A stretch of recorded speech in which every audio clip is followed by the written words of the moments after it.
Bonjour tout le monde, c'est Maëva. On se retrouve pour une nouvelle vidéo sur Roblox. Du coup, tous ceux qui veulent m'ajouter, c'est maintenant. Ouais. Alors, on va jouer à Brookhaven.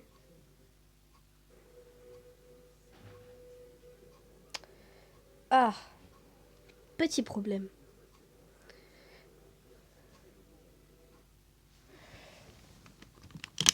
J'arrive.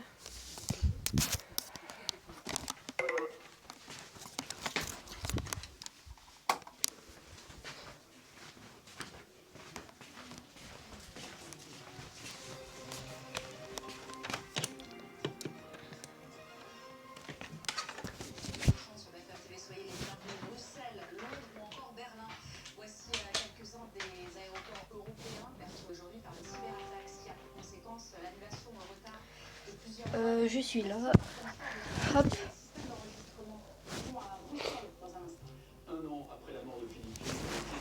Alors.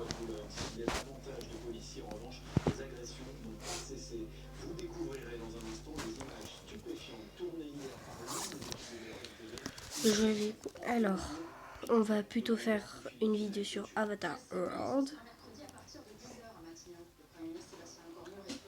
Car j'ai un petit problème de connexion.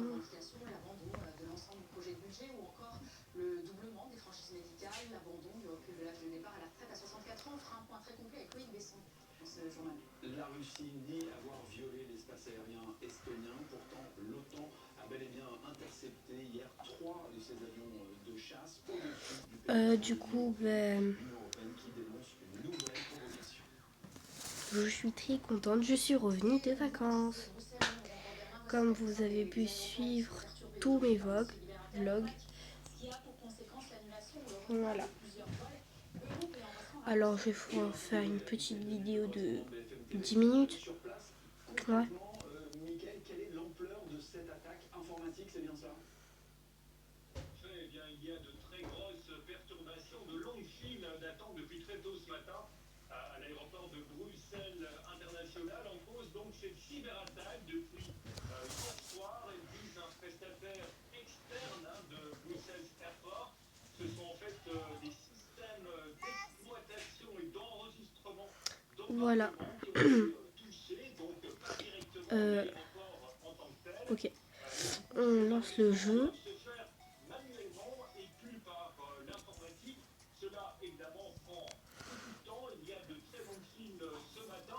Donc là où c'est ma maison, donc je n'ai pas fini d'améliorer. Et je vais vous faire un petit vlog comme ça. Un peu.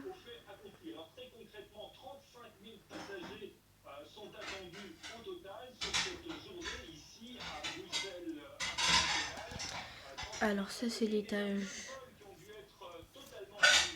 Alors.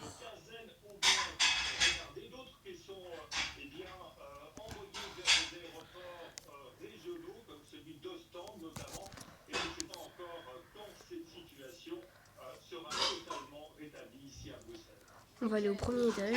Le deuxième c'est fini.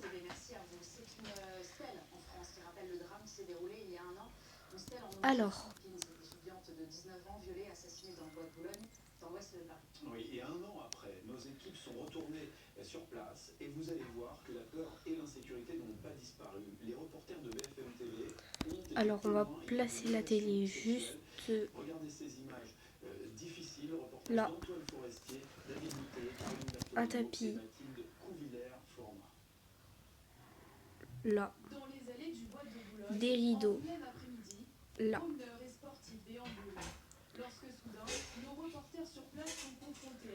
Un truc là. Sous leurs yeux, un homme nu sort des bois et attrape une femme par derrière, lui touche la poitrine et tente de la ramener dans les feuillages d'où il est sorti. Nos reporters repoussent l'agresseur qui retombe dans les bois et appellent la police. L'individu, bonjour, il est au niveau de l'université Paris-Dauphine, c'est ça? Après quelques minutes, les policiers arrivent sur place. Sans le quitter des yeux, nos journalistes indiquent à la patrouille ou l'emplacement de l'agresseur. L'homme est interpellé. Nos journalistes ont déposé plainte pour exhibition sexuelle. La victime, elle, a été entendue par les policiers. Alors, Cette agression s'est déroulée à un coussin là. km du lieu où Philippine a été retrouvée morte il y a tout juste un an. Cette étudiante de 19 ans, violée et assassinée lorsqu'elle sortait de l'université Paris-Dauphine. Un drame encore présent dans les mémoires des étudiants de l'université. Certains prennent des précautions particulières lorsqu'ils rentrent de cours. J'ai beaucoup d'amis, notamment, qui ne passent plus par le bois de Boulogne. Je restais plus à la BU jusqu'à 22 h ou je restais plus tard. Et je rentrais directement chez moi.